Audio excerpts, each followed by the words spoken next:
Hey guys, my name is Anuj Kumar Sharma and welcome to tech. और आज हम बात करने वाले हैं प्रायोरिटी क्यूज के बारे में। और इससे पहले हम देखा था क्यूज और डब्ल्यू एंडेड क्यूज, और आज हम बात करने वाले हैं प्रायोरिटी क्यूज के बारे में। तो क्यूज हमें पता है क्या होता है, हम पीछे से डालते हैं आगे से निकालते हैं बेसिकली, ठीक है। फर्स्ट इन फर्स्ट आउट ये वाला डेटा स्ट्रक्चर होता है। और डब्ल्यू एंडेड क्यूज के अंदर हमने देखा था कि लेफ्ट साइड से या राइट साइड से या फ्रंट या बैक दोनों साइड से हम डेटा को निकाल सकते हैं और डेटा को डाल सकते हैं। तो प्रायोरिटी क्यूज में ऐसे क्या डिफरेंट है, ठीक है। प्रायोरिटी क्यूज क्यों पढ़ रहे हैं, तो प्रायोरिटी क्यूज यार बहुत इंपॉर्टेंट डेटा स्ट्रक्चर होता है। काफी सारी प्रॉब्लम्स होती हैं, काफी सारी एल्गोरिथम्स होती हैं जो प्रायोरिटी क्यूज के हेल्प से सॉल्व होती हैं, ठीक है। तो जैसे कि देखो, ये हमारी नॉर्मल क्यू है ना। हमें पता है नॉर्मल क्यूज के अंदर क्या होता है। हम डेटा डाल रहे हैं, डेटा निकल रहा है, ऐसा कुछ फ्लो बना हुआ है ना। डेटा आ रहा है, डेटा जा रहा है। तो हाँ, सही बात है, जो पहले आया वो पहले निकल गया। ये नॉर्मल क्यू है। डब्ल्यू एंडेड क्यू के अंदर हमें पता है सेम फंक्शनैलिटी, बस दोनों साइड से डाल रखी है हमने। ये चीजें होती है डब्ल्यू एंडेड क्यू में, यहां से भी निकल सकते हैं और डाल सकते हैं, यहां से भी निकल सकते हैं और डाल सकते हैं। अभी तक कुछ भी डिफरेंट नहीं हुआ। लेकिन प्रायोरिटी क्यू के अंदर क्या डिफरेंट होता है वो देखते हैं। तो प्रायोरिटी क्यू के अंदर बेसिकली होता क्या है, आप एलिमेंट्स डालते हो क्यू के अंदर, लेकिन जब उनको निकालने की बारी आती है तो वो एलिमेंट बाहर निकलता है पहले जिसकी प्रायोरिटी ज्यादा होती है, ठीक है। जो ज्यादा प्रायोरिटी होती है जिसकी, वो एलिमेंट पहले बाहर निकल जाता है क्यू के अंदर से। इसको ऐसे समझ सकते हो जैसे सपोज करो एक लाइन है, ठीक है। कोई लाइन है, सपोज करो हॉस्पिटल की लाइन है, ठीक है। और हॉस्पिटल के अंदर कुछ पेशेंट्स हैं, उनकी लाइन लगी हुई है, ठीक है, डॉक्टर्स के लिए। अब वहां पर हो सकते हैं कुछ केसेस ऐसे हो जो बहुत क्रिटिकल केसेस हो, है ना। तो उन बंदों को ये थोड़ा बोलेंगे कि लाइन में पीछे लगो, एकदम नहीं। हम उनको ज्यादा प्रायोरिटी देते हैं, हम उन्हें बोलते हैं कि आप पहले चले जाओ, है ना। कोई ज्यादा सीरियस केस है उसको पहले जान देते हैं, जो उससे कम सीरियस है उसको उसके बाद जाने देते हैं, है ना। हमने हमें प्रायोरिटी डिफाइन कर रखी है। कुछ इमरजेंसी वार्ड्स बने हुए हैं जहां पे, मतलब समझ रहे हो, चीज समझ में आ रही है। वहां पर ऐसा नहीं होता कि आप पीछे लगो और आगे से निकलो। वहां पे जिसकी प्रायोरिटी ज्यादा होती है वो पहले निकल जाता है इस क्यू में से, हाँ। ऐसे ही हमारे ऑपरेटिंग सिस्टम के अंदर होता है, कुछ प्रोसेसेस होती हैं जिनको जल्दी से खत्म करना बहुत जरूरी है, उनकी प्रायोरिटी ज्यादा है, तो उनको उस क्यू में से बाहर निकालो पहले। टास्क की एक क्यू होती है, ठीक है, सारी प्रोसेसेस उसमें जाती हैं। जिसकी ज्यादा प्रायोरिटी होती है उसको पहले निकाला जाता है, उसको पहले एग्जीक्यूट कर दिया जाता है, ठीक है। तो ऐसी ऐसी जगहों पर यूज होता है। तो बेसिकली ज्यादा प्रायोरिटी जिसकी होगी वो क्यू में से पहले बाहर निकल जाएगा। अब इस चीज को इंप्लीमेंट कैसे करते हैं, और जावा के अंदर प्रायोरिटी क्यू आपका हीप डेटा स्ट्रक्चर की हेल्प से इंप्लीमेंट किया हुआ है उन्होंने। और हम देखने नहीं वाले आज की हीप से कैसे काम होता है, हम उसे बाद में देखेंगे, ठीक है। आज हम बेसिकली बस प्रायोरिटी क्यू के बारे में बात करने वाले एपीआई लेवल से, ठीक है। ये क्या क्या इंटरफेसेस हमें मिलते हैं, क्या क्या हमें फंक्शनैलिटीज हमें प्रोवाइड करता है, ठीक है। और आज एक क्वेश्चन भी देख लेंगे प्रायोरिटी के ऊपर कि कैसे प्रायोरिटी क्यू ठीक से काम करती है, ठीक है। उसके ऊपर कैसे क्वेश्चंस आते हैं आपके, कहाँ लगता है हमें कि प्रायोरिटी क्यू का क्वेश्चन है ये, ठीक है। ये सारी चीजें देखने वाले हैं। तो स्टार्ट करते हैं प्रायोरिटी क्यू के साथ। तो a priority queue is a special type of queue in which each element is associated with a priority and is served according to its priority, ठीक है। तो हर एक एलिमेंट को एक प्रायोरिटी दी जाती है। If elements with the same priority occur, they are served according to their order in the queue. तो हाँ, ये भी हो सकता है कि दो एलिमेंट ऐसे जिनकी प्रायोरिटी सेम है, ठीक है। सपोज करो दो पेशेंट्स हैं जिनको दोनों को सेम बीमारी है कुछ, है ना, सेम कुछ हुआ है। तो उन दोनों की सेम प्रायोरिटी है, तो जो पहले लग गया था लाइन के अंदर उसको पहले प्रायोरिटी मिल जाएगी, है ना। वो पहले निकल जाएगा, उसको पहले सर्व किया जाएगा, ठीक है। ऐसे कुछ लिखा हुआ है यहाँ पे।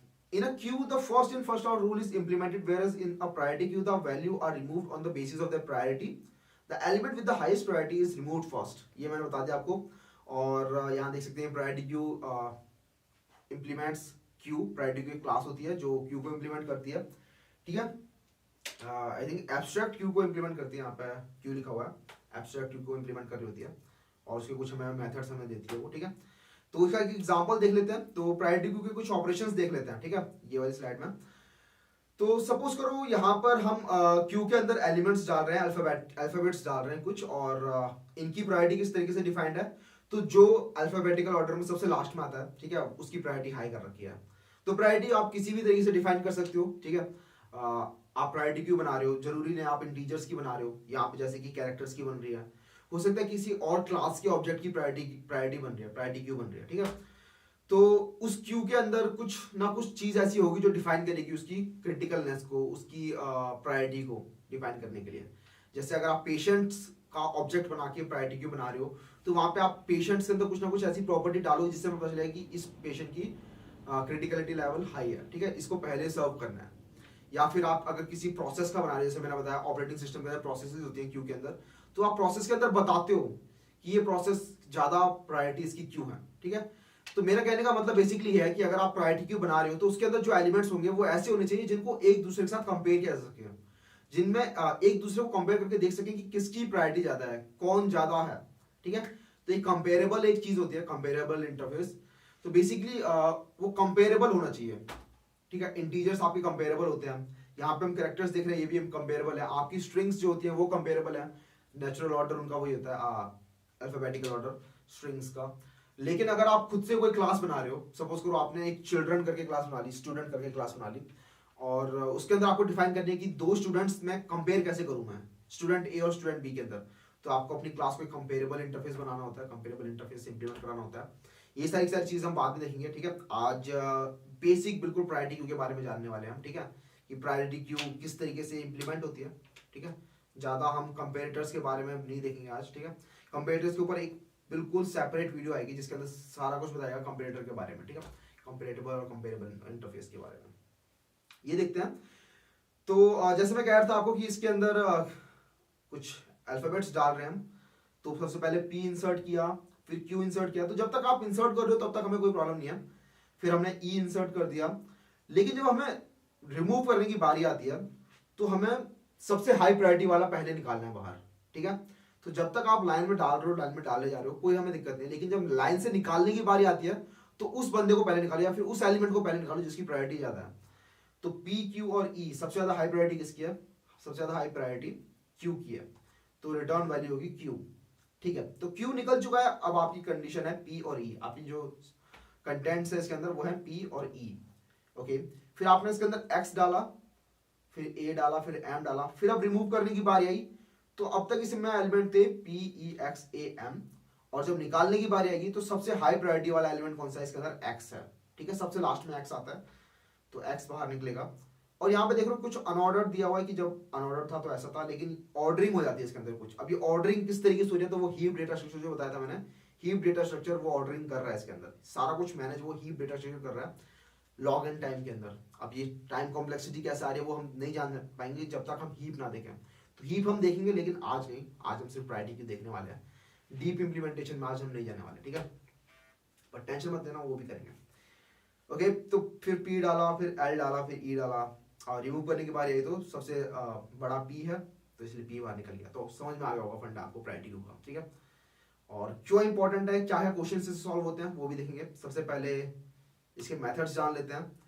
तो प्रायोरिटी क्यू जैसा मैंने आपको बताया कि क्यू को इंप्लीमेंट कर रहा होता है, एब्स्ट्रैक्ट क्यू को कर रहा होता है, हम देखेंगे।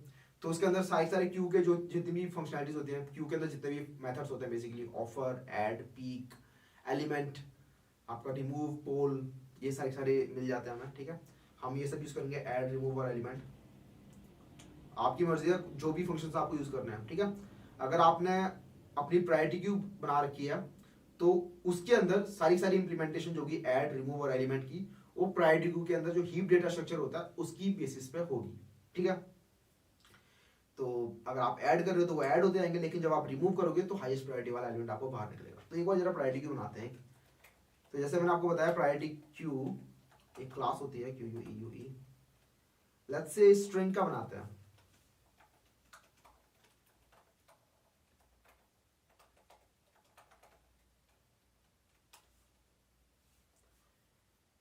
इसको इंपोर्ट करा देता हूं मैं फ्रॉम java.util। इसके अंदर कुछ एलिमेंट्स डालते हैं, pq.add, लेट्स से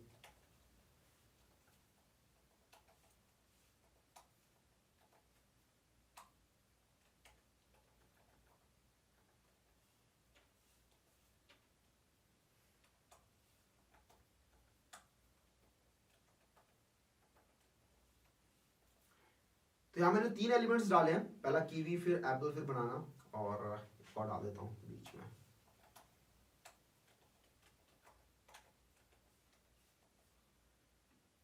तो यहाँ पे 4 एलिमेंट्स डाल दिया मैंने, एकदम रैंडम ऑर्डर में डाले हैं। ठीक है, और ऐसे करते हैं, इसको प्रिंट करा के देखते हैं कि प्रायोरिटी क्यू के अंदर किस तरीके से पड़े हुए हैं। तो इनका ऑर्डरिंग कुछ चेंज हो जाएगी। ठीक है, और ऑर्डरिंग देख के ये मत समझना कि ये ऑर्डरिंग किस तरीके से आ रही है, ये ऑर्डरिंग कैसे बन रही है, वो सब अभी मैं टेंशन नहीं लेनी। ठीक है, तो कुछ ना कुछ इनके अंदर ऑर्डरिंग चेंज हो जाएगी। अभी हम प्रिंट करके देखते हैं क्या ऑर्डरिंग होती है, लेकिन देखते हैं किस ऑर्डर में ये बाहर निकल रहा है। तो प्रायोरिटी क्यू डॉट पोल कर सकते हो आप चाहो तो, या फिर प्रायोरिटी क्यू डॉट रिमूव कर सकते हो। ठीक है, मैं रिमूव कॉल कर रहा हूँ यहाँ पे, और इसको मैं कॉल करता हूँ 4 बार।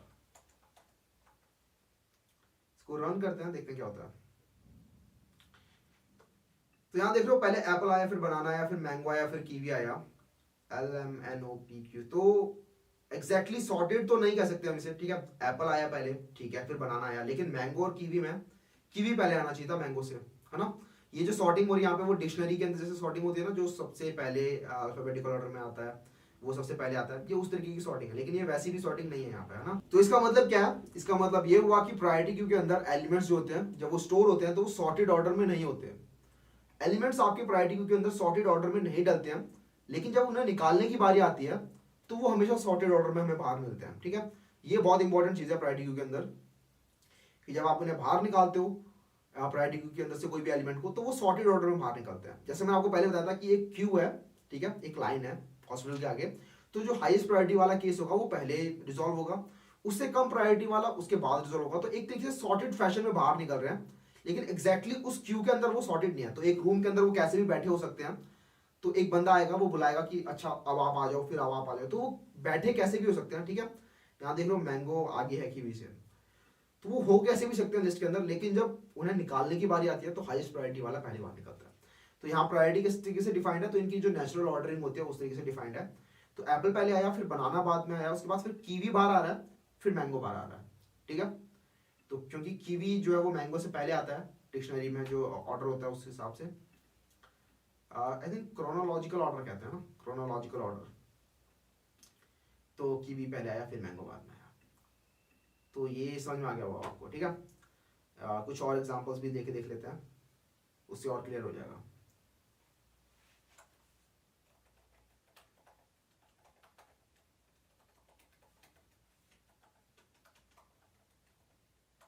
ठीक है, तो एक एग्जांपल मैंने लिखा है, ठीक है, और पिछली बार की तरह, बट इस बार इसमें इंटीजर्स नहीं है, इस बार इसमें इंटीजर्स हैं, पिछली बार स्ट्रिंग्स था, हाँ। तो पहले 45 डाला, फिर 100 डाला, फिर 12 डाला, फिर 1 डाला। इसको जब हम प्रिंट करते हैं तो ये सॉर्ट हो गया है, पता नहीं कैसे, मतलब जरूरी नहीं है कि सॉर्टेड ऑर्डर में हो। है दोबारा रन करता हूँ, तो हाँ अब देख लो, अब ये सॉर्टेड नहीं है, ठीक है। तो जरूरी नहीं है कि सॉर्टेड ऑर्डर में हो जो प्रायोरिटी के अंदर आप डालते हो एलिमेंट्स को, लेकिन जब उन्हें निकालने की बारी आती है तो सबसे पहले सॉर्टेड ऑर्डर, सबसे पहले सबसे छोटा निकला, फिर उसके बाद 12 निकला, फिर 45 निकला, फिर 100 निकला। तो आप यहाँ पे देख रहे हो सबसे छोटा एलिमेंट सबसे पहले बाहर निकल रहा है। तो आप बोलोगे भैया ये प्रायोरिटी के हिसाब से तो नहीं निकल रहा, लेकिन प्रायोरिटी हमने डिफाइन कैसे कर रखी है उस पर काफी चीजें डिपेंड करती है। तो यहाँ पे प्रायोरिटी किस तरीके से डिफाइंड है कि जो सबसे छोटा एलिमेंट है उसको सबसे ज्यादा प्रायोरिटी दी गई है, ठीक है। तो सबसे छोटा एलिमेंट जो है वो सबसे ज्यादा हाई प्रायोरिटी का है, इसीलिए वो पहले बाहर निकल रहा है, ठीक है। और ये हम प्रायोरिटी कैसे डिफाइन करते हैं, तो बेसिकली एक आप इसमें कस्टम कंपेरेटर पास कर सकते हो, ठीक है। अपने यहाँ पे कंपेरेटर डिफाइन कर सकते हो ये कंस्ट्रक्टर के अंदर। एक बार जरा देखते हैं प्रायोरिटी क्यू को इम्प्लीमेंटेशन किस तरीके से वर्क किया। जैसे आपको बताया था एब्स्ट्रैक्ट क्यू होता है इसके अंदर, और इसके कुछ फंक्शंस होते हैं आपके जो ऐड रिमूवर एलिमेंट वाले, वो सारी ये इम्प्लीमेंट करता है। और इसके अंदर आप इनिशियल कैपेसिटी डिफाइन कर सकते हो कि प्रायोरिटी के अंदर इससे ज़्यादा एलिमेंट नहीं आएंगे, और साथ ही साथ एक कंपेरेटर भी डाल सकते हो इसके अंदर, जो अभी मैंने आपको बताया नहीं है, ठीक है। तो ये कंपेरेटर ही वो होता है जो बताता है कि किस तरीके से प्रायोरिटी डिफाइंड है एलिमेंट्स की। तो यहाँ पर अगर आप कोई कंपेरेटर पास नहीं करते तो वो डिफॉल्ट जो नेचुरल ऑर्डरिंग होती है चीज़ों की उस हिसाब से चल जाता है। तो स्ट्रिंग्स की नेचुरल ऑर्डरिंग क्या होती है, उनका अल्फाबेटिकल ऑर्डर। इंटीजर्स की नेचुरल ऑर्डरिंग क्या होती है, जो सबसे छोटा एलिमेंट होता है, जो छोटा होता है वो पहले आता है, ठीक है। ए और बी अगर दो हैं इंटीजर्स, तो जो छोटा एलिमेंट होगा वो पहले आता है नेचुरल ऑर्डरिंग के हिसाब से। तो उस हिसाब से वो चल जाता है। तो हम अभी इसके अंदर अपना कंपेरेटर पास नहीं कर रहे हैं, ठीक है, वो चीज़ें बाद में करेंगे हम, कूल, जब हम कंपेरेटर पढ़ लेंगे, ठीक है। ठीक है, तो अब बात कर लेते हैं प्रायोरिटी क्यू कहाँ कहाँ पर यूज होता है आपका, और आपको पता कर चलता है कि इस क्वेश्चन के अंदर मुझे प्रायोरिटी क्यू यूज करना चाहिए, ठीक है। और क्या क्या फायदे होते हैं अगर आप प्रायोरिटी क्यू यूज करते हो, तो टाइम कॉम्प्लेक्सिटी कैसे आपकी रिड्यूस होती है। तो प्रायोरिटी क्यू बेसिकली हमें पता है कि एक तरीके से कुछ ब्लैक बॉक्स है, अभी हमें नहीं पता इस ब्लैक बॉक्स के अंदर क्या होता है। हीप डेटा स्ट्रक्चर होता है इसके अंदर, ठीक है, heap data structure, heap data structure. अभी हम नहीं देख रहे हीप डेटा स्ट्रक्चर कैसे काम करता है, बट हमें ये पता है जब इसके अंदर एलिमेंट्स डालते रहते हैं, बहुत सारे एलिमेंट्स डाल दिए, जब निकालने की बारी आती है इस प्रायोरिटी में से, तो हाईएस्ट प्रायोरिटी वाला एलिमेंट पहले निकलता है, उसके बाद उससे कम प्रायोरिटी वाला एलिमेंट निकल रहा है। तो ये प्रॉपर्टी यूज करके हम काफी सारे क्वेश्चंस कर सकते हैं। तो सपोज करो कि हमें कुछ नंबर्स दे रखे हैं, 10,000 नंबर्स दे रखे हैं, ठीक है। तो हमारे पास 10,000 नंबर्स हैं और हमें बताना है कि इन 10,000 नंबर्स में से टॉप के 5 नंबर्स कौन कौन से हैं। तो ये 10,000 नंबर्स बहुत सारे हो सकते हैं और हमें बताना है कि इन 10,000 नंबर्स में से सबसे ज्यादा बड़े 5 नंबर्स कौन से हैं। तो मुझे पता आपके दिमाग में क्या होगा, आप सोच रहे हो कि इन 10,000 नंबर्स को सॉर्ट कर लो और टॉप के 5 एलिमेंट्स निकाल लो। सही बात है, अगर आप 10,000 नंबर्स को सॉर्ट कर लेते हो डिक्रीजिंग से इंक्रीजिंग ऑर्डर में, तो यहाँ से आपको टॉप 5 एलिमेंट्स इजीली मिल जाएंगे, है ना। ये जो लास्ट के 5 एलिमेंट्स होंगे वो सबसे बड़े एलिमेंट्स होंगे। सही बात है, लेकिन अगर आपके पास n एलिमेंट्स होते हैं तो आपको पता होगा कि n log n सॉर्टिंग की टाइम कॉम्प्लेक्सिटी होती है। जो फास्टेस्ट एल्गोरिथम होते हैं क्विक सॉर्ट, उसकी भी n log n time complexity होती है। तो अगर यहाँ पे 10,000 नंबर्स हैं तो n वहां पे 10,000 पुट कर लो, उतनी टाइम कॉम्प्लेक्सिटी आपकी लग जाएगी। आपको सिर्फ 5 एलिमेंट्स निकालने हैं, ठीक है। तो सिर्फ 5 एलिमेंट्स निकालने के लिए आप n log n नहीं करोगे।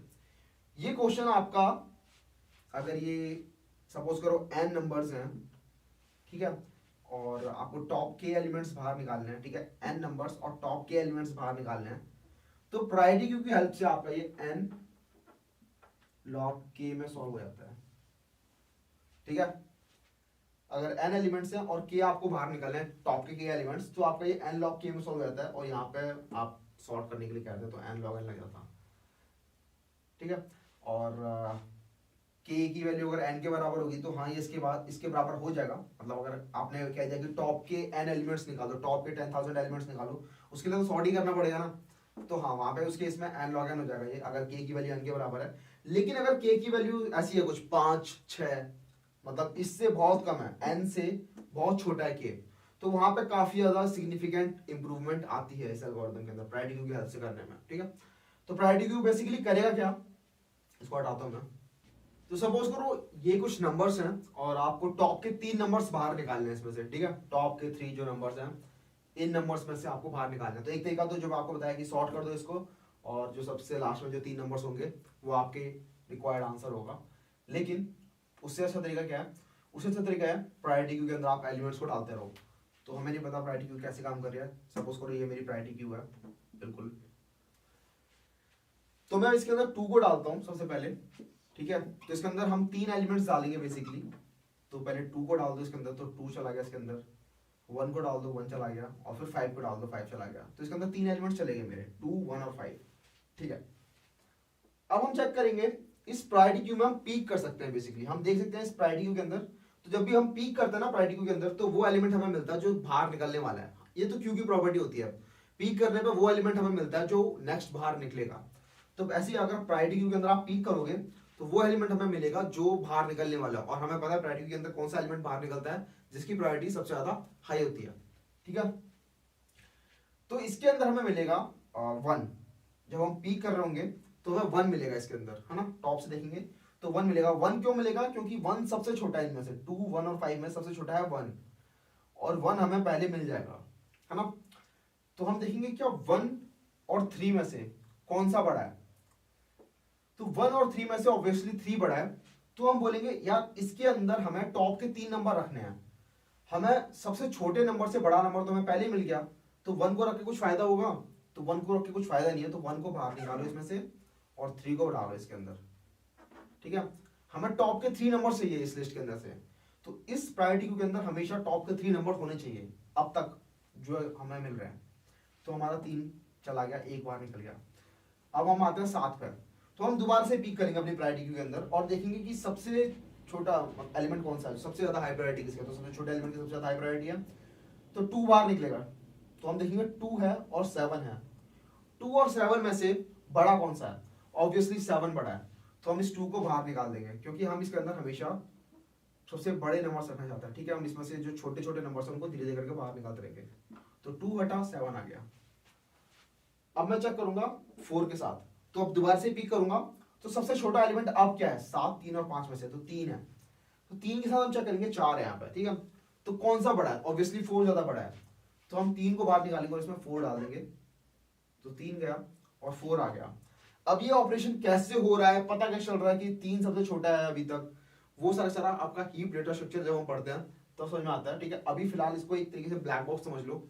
समझ लो कि हाँ अपने आप ये देता है हमें, ठीक है। कैसे दे रहा वो हम नहीं जानेंगे अभी हम वैसे भी अपना कलेक्शन फ्रेमवर्क धीरे धीरे खत्म कर रहे हैं। जब हम अपना मूव करेंगे डेटा स्ट्रक्चर के अंदर ठीक से, ठीक है, जब हम इसकी नेक्स्ट इटरेशन करेंगे तब हम इन सभी चीजों को दोबारा से देख रहे होंगे। ओके, तो 4 के साथ चेक कर लिया, अब देखते हैं 9 के साथ। तो ये 9 है और अब पिक करूंगा मैं, तो सबसे छोटा एलिमेंट क्या है, 4 है। तो 9 और 4 में क्या बड़ा है, 9 बड़ा है, तो 9 बढ़ा दो इसके अंदर। ओके, अब आया 1, अब मैं दोबारा पिक करूंगा तो मुझे मिलेगा 5, क्योंकि इन तीनों में सबसे छोटा नंबर है 5। तो 5 और 1 में से क्या बड़ा है, ऑब्वियसली 5 बड़ा है, तो इसका मतलब 5 को बाहर निकालने की जरूरत नहीं है, ठीक है। ये जो नंबर है ये काफी छोटा है और इससे बड़े नंबर मेरे पास ऑलरेडी हैं, तो इसको डालने की जरूरत नहीं है। तो 7 9 5 ऐसे रहेगा। फिर आएगा 4 के साथ भी सेम केस, 5 मेरा बड़ा है 4 से, तो मैं क्यू में, प्रायोरिटी क्यू में से कुछ भी बाहर नहीं निकालूंगा। सिमिलरली 5 आया मेरा, तो 5 और 5 कुछ फायदा नहीं है 5 को बाहर निकाल के 5 को डालने का, तो उसको भी नहीं डालेंगे, ठीक है।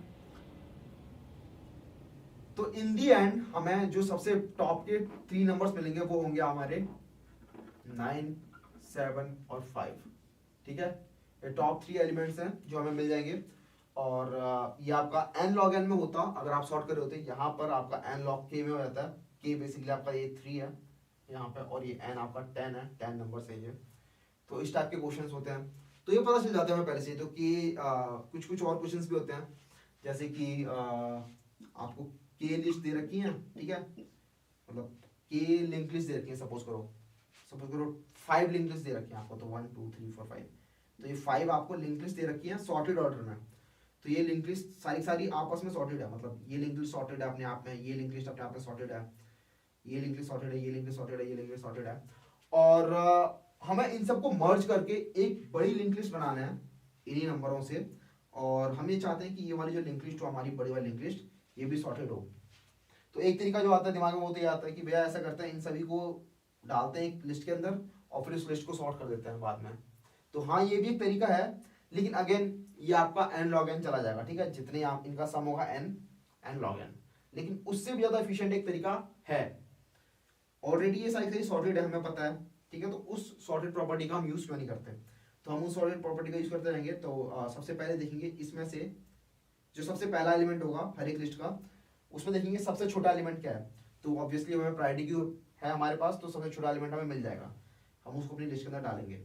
और फिर उस वाली लिस्ट के अंदर सपोज करो ये था सबसे छोटा एलिमेंट, तो इस वाली लिस्ट के अंदर हम आगे चले जाएंगे। तो अब प्रायोरिटी क्यू के अंदर ये वाले एलिमेंट्स हैं, ये वाला, ये वाला, ये वाला, ये वाला, ये वाला। अब दोबारा सेम चीज चेक करेंगे कि अब सबसे छोटा एलिमेंट कौन सा है। सपोज करो ये वाला सबसे छोटा एलिमेंट है, तो उसको अब लिस्ट में डाल देंगे। तो इस तरीके से आगे मूव करेंगे। अगर समझ में नहीं आ रहा तो टेंशन मत लेना, ये वाला क्वेश्चन, ये वाला इतना आसान भी नहीं है, लेकिन ये वाला क्वेश्चन तो हम अभी इंप्लीमेंट कर सकते हैं। तो मैं गीक्स फॉर गीक्स में आता हूँ और ये वाला क्वेश्चन इंप्लीमेंट करते हैं अभी के अभी प्रायोरिटी क्यू की हेल्प से।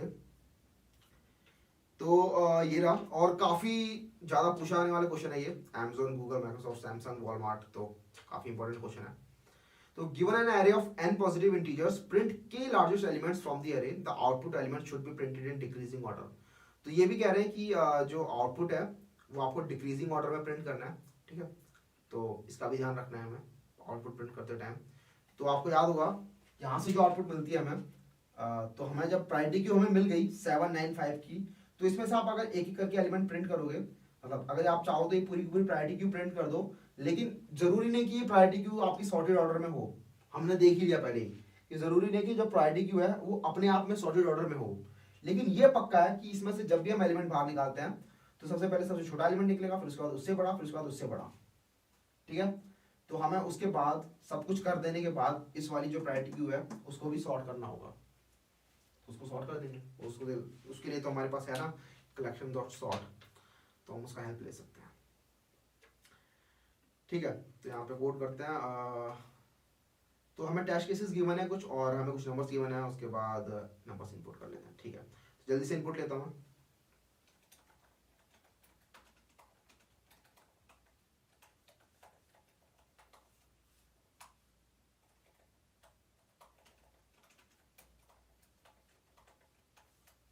ठीक है, तो अभी मैंने यहाँ पे इनपुट ले लिया। पहले T number of test cases, फिर ये लूप चलेगा टी नंबर ऑफ टाइम्स, फिर हमने एन लिया कि कितने नंबर से हर बार एक एरे बनाया ए नाम का, और उस एरे के अंदर इनपुट ले ली, ठीक है। तो इनपुट वाला काम हमारा हो चुका है। अच्छा, एन के साथ साथ हमें के भी इनपुट लेना है, तो n लिया, उसके बाद k भी लेना है, कितने एलिमेंट्स हमें चाहिए टॉप के, तो k equals to sc dot next int। ठीक है, उसके बाद क्या करना है, मुझे एक प्रायोरिटी क्यू बनानी है, प्रायोरिटी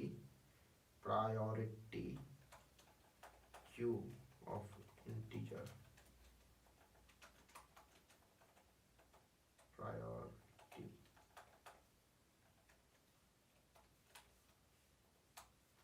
और एक लूप चलाएंगे हम, ये वाला लूप बेसिकली। तो एक 0 से लेकर n तक लूप जाएगा हमारा, और हम चेक करते जाएंगे। इसको मैं बड़ा कर लेता हूँ। तो 0 से लेकर हमारा n तक लूप चलेगा, और हम क्या करेंगे हर बार, सबसे पहले तो हमें प्रायोरिटी क्यू के अंदर एलिमेंट्स ऐड करने हैं। कब तक, जब तक k के इक्वल नहीं आते एलिमेंट्स, है ना। तो शुरुआत के जो 3 एलिमेंट्स थे, यहाँ पे हमने शुरुआत के 3 एलिमेंट्स तो हमने बिना सोचे समझे डाल दिए थे। सबसे पहले तो वो चीज एंटर कर लेते हैं। तो इफ, तो अगर i हमारा 0 है, 1 है, मतलब इस केस के लिए बता रहा हूँ मैं आपके, तो हमारा n है यहाँ पे 10 और k है हमारा 3। तो अगर हमारा i जब तक 0 है, 1 है और 2 है, तब तक हम इस प्रायोरिटी क्यू के अंदर एलिमेंट को डालते जाएंगे। अगर इससे बड़ा हो जाता है जैसे ही, तो उसके बाद हम चेकिंग करेंगे। तो हम चेक करेंगे if priority queue dot peak, peak कर लो एलिमेंट कर लो एक ही बात है ना, हमें पता है क्या फर्क होता है। तो if priority queue dot peak is greater than, तो जो सबसे टॉप पर एलिमेंट है, या फिर ऐसा करता हूँ, if this is smaller than A I, जो सबसे टॉप पर एलिमेंट है वो हमें मिलता है प्रायोरिटी क्यू डॉट पीक से। अगर टॉप वाला एलिमेंट छोटा है मेरे करंट एलिमेंट से, तो क्या करना है, टॉप वाले एलिमेंट को उड़ा देना है। तो प्रायोरिटी क्यू डॉट पोल कर सकते हो या रिमूव कर सकते हो, और प्रायोरिटी क्यू के अंदर डाल देंगे हम ए आई। ठीक है, तो अगर सबसे टॉप वाला एलिमेंट जो है वो छोटा है मेरे करंट एलिमेंट से, तो उसको निकालो लिस्ट में से।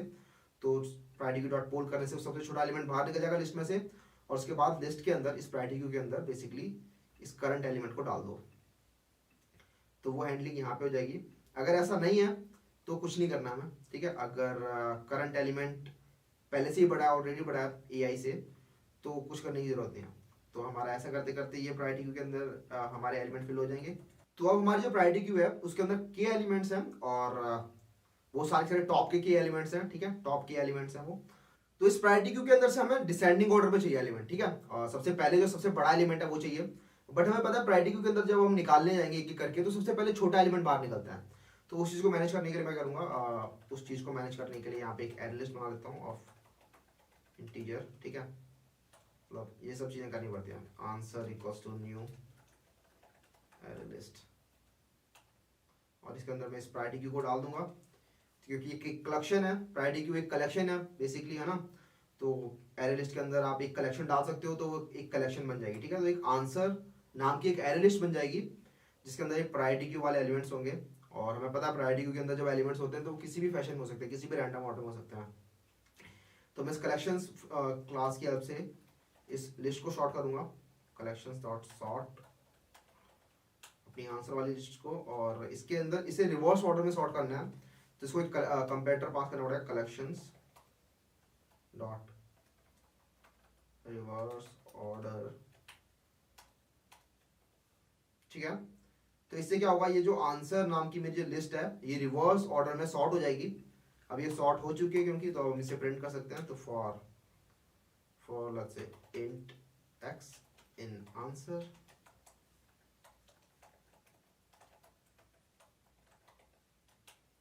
एक्स, उसके बाद एक न्यू लाइन लगानी है हर बार।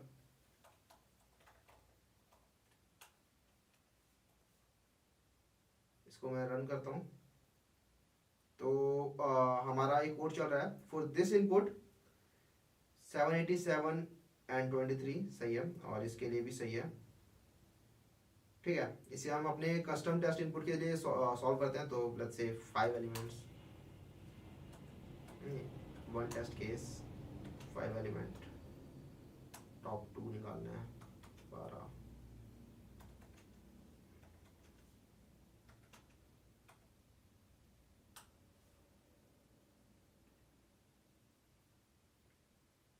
तो देखते हैं टॉप 2 एलिमेंट बताते हैं कि नहीं। तो इसने बता दिए 65 और 49। एक और बार चेक कर लेते हैं किसी और के लिए। तो 1 3 5 7 8, तो ये सॉर्टेड ऑर्डर में पहले से। तो देखते हैं इसमें से कैसे बताता है ये। तो इसमें भी इसने बता दिया, सबसे पहले 8 आया, फिर 7 आया। और एक बार जरा मैं सेम चीज रिवर्स के लिए कर लेता हूँ। 5 4 3 2 1। तो सारी केसेस के लिए हमें एक बार चेक कर लेना चाहिए। अच्छी प्रैक्टिस होती है ये। तो हमारा एक कोड चल रहा है, आई थिंक सारे केसेस के लिए चलेगा ये। कंपाइल एंड टेस्ट, तो हमने कर ही लिया, सबमिट करते हैं। ठीक है, तो ये चल गया। टाइम काफी ज्यादा लगा है, और इतना ज्यादा टाइम लगना नहीं चाहिए। बेसिकली हुआ क्या है, यहाँ पे आपने इनपुट बहुत ज्यादा लिया, और जब आप इनपुट ले रहे होते हो तो ये स्कैनर यूज नहीं कर रहे होते, आप बेसिकली बफर रीडर यूज कर रहे होते हो। बफर रीडर के अंदर भी एक फास्ट इनपुट आउटपुट लेने का तरीका होता है, वो हम देखेंगे जब हम कॉम्पिटिटिव की तरफ मूव कर रहे होंगे। ठीक है, तो वो वाला मेथड भी देखेंगे, उससे काफी ज्यादा इनॉर्मस चेंज आता है। ठीक है, जावा के अंदर तो स्पेशली। तो ये क्वेश्चन था एक, और भी बहुत सारे क्वेश्चन था प्राइडिक्यू के अंदर। एक और क्वेश्चन करेंगे, काफी इंपॉर्टेंट क्वेश्चन है वो हम देखेंगे। प्राइडिक्यू की हेल्प से भी होता है, और एक और तरीका होता है उससे भी होता है, वो हम देखेंगे नेक्स्ट वीडियो में। तो आज की वीडियो में हमने देखा कि प्राइडिक्यू काम कैसे करता है, उसके क्या क्या मेथड्स होते हैं, और किस तरीके से बेसिकली वो उसके ऑपरेशंस होते हैं, और उसके ऊपर एक क्वेश्चन सॉल्व किया हमने। प्राइडिक्यू से काफी सारी चीजें सॉल्व हो रही होती है, मैंने आपको बता दिया। ओएस लेवल पे हो रही होती है, ग्राफ्स की काफी सारी एल्गोरिथम्स होती है। ठीक है, आपकी डाइस्ट्रास एल्गोरिथम होती है, प्रिम्स एल्गोरिथम होती है, और भी काफी सारी एल्गोरिथम्स होती है। ठीक है, जहाँ पे आपको प्रायोरिटी के बेसिस पे एलिमेंट्स को बाहर निकालना है, तो वहां पर बहुत ज्यादा यूज होती है। ठीक है, तो हम देखेंगे प्रायोरिटी के ऊपर और भी कौन कौन से क्वेश्चन सॉल्व होते हैं। ठीक है, तो नेक्स्ट वीडियो में एक और क्वेश्चन सॉल्व करने वाले हैं, और काफी इंपॉर्टेंट क्वेश्चन है वो भी। तो तब तक के लिए चलते हैं, see you, have a good day, bye.